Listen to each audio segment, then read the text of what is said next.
Hello, everyone, and welcome to Question-Based Selling. Thank you very much for joining us today, and we'll get started on some new learning. So get your pen ready, get your pencil ready, and let's take some notes. So, welcome to Question-Based Selling. Even sales professional find making sales a challenge. And sometimes we all do, right?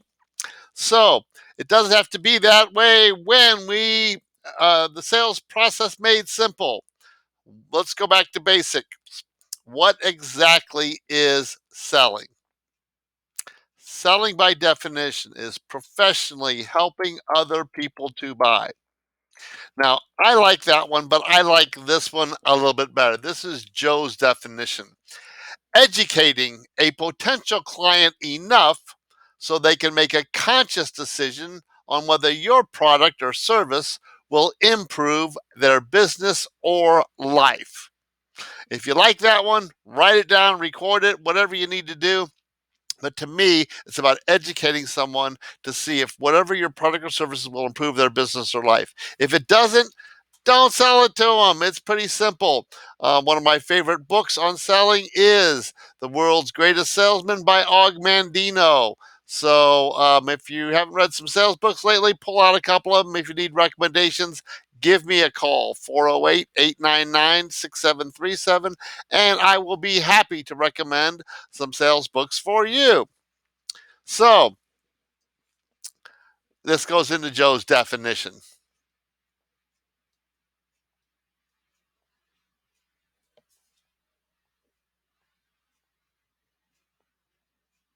That's right. Now you got some time to duplicate it up. So, what do sales professionals do? They train, they train, they train, and they train. So, my recommendation is spend at least 2 hours a week training with your sales team, doing role play, videotaping, recording, practicing objection handling, practicing scripting. When I say scripting, don't do a verbatim script. Tell the content, not or the context, not the content. People need to utilize their own words. If you haven't been through the disc vac training, get through the disc vac training because that will help substantially. Also, writing ads that sell, understanding the personality styles. So, train, train, train. So, how are sales decisions? What are they based on? Are they based on logic or emotion? That's right, 80% emotion. We use our logic to justify our emotion. I logically justified buying a Jaguar. There is no way in the world you can logically justify a Jaguar unless your emotions are driving it. I wanted one so I could justify it. We use our logic to justify our emotions in the buying process, and so do our clients. So great salespeople have a what? A purpose. It's not about you. It's about the client. Okay. If we're doing what's best for the prospect, we're always going to come out right. Okay. It's about them. It's what's in it for them, not about us. So who controls the conversation? The person talking or the person asking the questions? That's right. It's the person asking the questions. What kind of car do you drive? I can take the conversation anywhere I want it to go by asking the right questions. So the one that asking the question controls the conversations. So what's the best problem solver? And then what we're doing is when we're selling, we are solving problems. We ask the questions. We ask the right questions. So in the old days, this is how we used to teach selling. You'd build rapport, you'd use some NLP techniques, and then you'd sell or you'd puke all over them, and then you'd follow up with them till they got so tired of hearing from you that they would buy just to get you out of their office. Well, that's the old day. Today, we use question-based selling. This is a process developed by Thomas Fries, and the book is Question Based Selling. Get a copy, it's a good read. So first thing we do is we want to open-ended questions. I recommend you have at least 10 open-ended questions in your toolbox. What's your business look like? What do you want it to look like?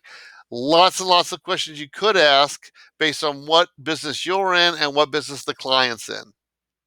But you must have at least 10 open-ended questions. Open-ended questions create emotion. And then specific questions. Now, this is where most salespeople are really good at. What's your budget? What's your ROI? All the specific questions for your specific business that you could be asking the clients. You probably have 10 or 15 of these already designated in your scripting. So put those together so that it makes a logical sense. Okay. And you want to dig deep on the specific questions and then solutions. Okay, you must have 5 to 6 solutions for your business that you can offer your clients because not one solution fits all. So, example, in my business, I've got a book club for $10 a month. I've got a group coaching. I've got one on one coaching. I got one on one once a week. I've got one on one once a week. I've got multiple different packages based on what my clients' needs are and what their budget is. And then you take their temperature. This is all based on their VAC, their visual auditory or kinesthetic learning style. So how does that sound to you if you're auditory? Do you see how that'll work if you're a visual? Or can you feel that? Does that feel right to you? This goes back to our DISC and our VAC training. So review that and put your temperature questions together. And the detailed questions are, okay, let's get your credit card on file so we can get started improving your business. Okay, so we want to who, where, what, when, why, how. These are all the open-ended questions. Play dumb and dig deep. Okay, the more information you have, the better solution you can put together for your clients or your customers. So, in the meeting, ask permission, processes, questions, solution, agreement, decision, and then what's the investment, action, and permission to move forward. Okay, this is the typical agenda that you would follow, and make sure you're following not only your own sales process but the customer's buying process. If you're not sure what I mean by that, give us a call, but you must be aligned with the customer's buying process and your selling processes. Otherwise, you will lose every single time. So the key is you ask a question, they give an answer. You ask a question, they give an answer. You ask a question, they give an answer. You ask a question, they give an answer. They will ask a question. Well, how much does it cost? How soon can we get started? As soon as they ask a question, you have the sale. It is yours to lose because you've engaged them. You're having a good dialogue. And if you have a right solution for their business, they will buy. The key is, do you have the right solution for their business that's going to improve their business or life? Then it's a simple thing. So you ask a question, you make it okay, no matter what they say. Then you put a statistic or story. So, what's your business look like, and how much money do you want to make next year? You want to make $50 million. That's okay. That reminds me of a client. Blah blah blah blah. So a story or statistic. Put a label on it. Well, to get there, we're going to need to put together a coaching program that is probably the gold coaching program. Do not get into a dialogue about the label. Just take a note and the next question. Okay, do not get into a discussion on the label. Take a note, next question. So it's question, answer, question, answer, question, answer, question, answer. As soon as they ask a question, you have a sale, put it together. Okay, if you're providing the right solution for them, which is you're going to help them make more money, have more time, or improve their business or life, then you're all set. Okay, so some question softeners. This is the one I like. Can I just ask you a question? By the way, incidentally, did you know? Or incidentally, may I ask you this? It's all about questions. Never just take the order, ask questions irrespectively. You might look a chance for cross sell, upsell here. Okay, what are your cross sell, upsell strategies, and how are you scripted to do that? After each question, listen attentively and give out positive strokes. Most positive stroke you can say is, that's right. That's a great one. So what are you talking? That's right. Very, very powerful. Very, very powerful. Give out little pieces of information and talk in the prospect's language. This is if you hear them utilizing some words, use active listening and repeat those words back to them in the conversation. You're using your disc vac training to ask words or talk in a language that they understand, whether it's visual, auditory, or kinesthetically.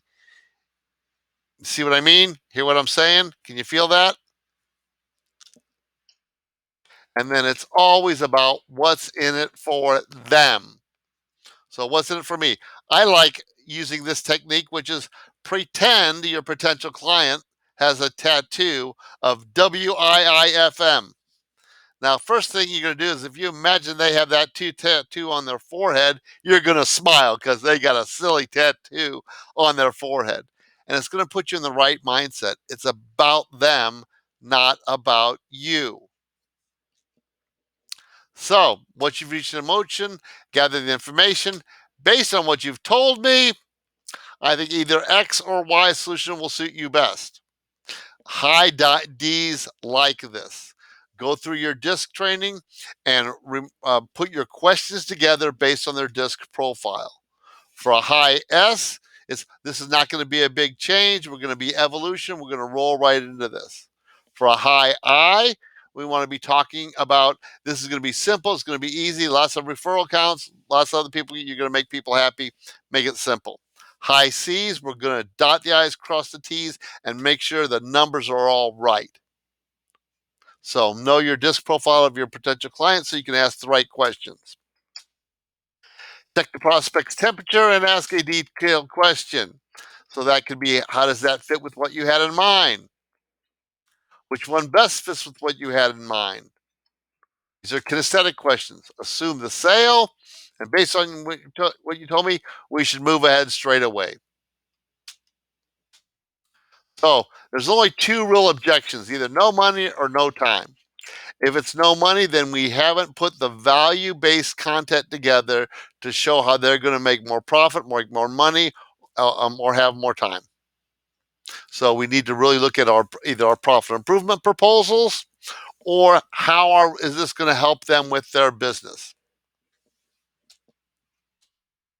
So when you're handling objections, if there's an objection, tie it down. Okay, is there any other reason we don't want to move forward with this today? Examples. Well, let me think about it. Well, specifically, what do you need to think about? Because I'm right here and I can answer your questions. So list out all your objections, give us a call, and we'll walk through the objections and put together scripting to address them. And then let's move on to the agreement. Let's get your credit card on file so we can start improving your business. So some other questions that you can incorporate into the business based on your business and based on your client's business.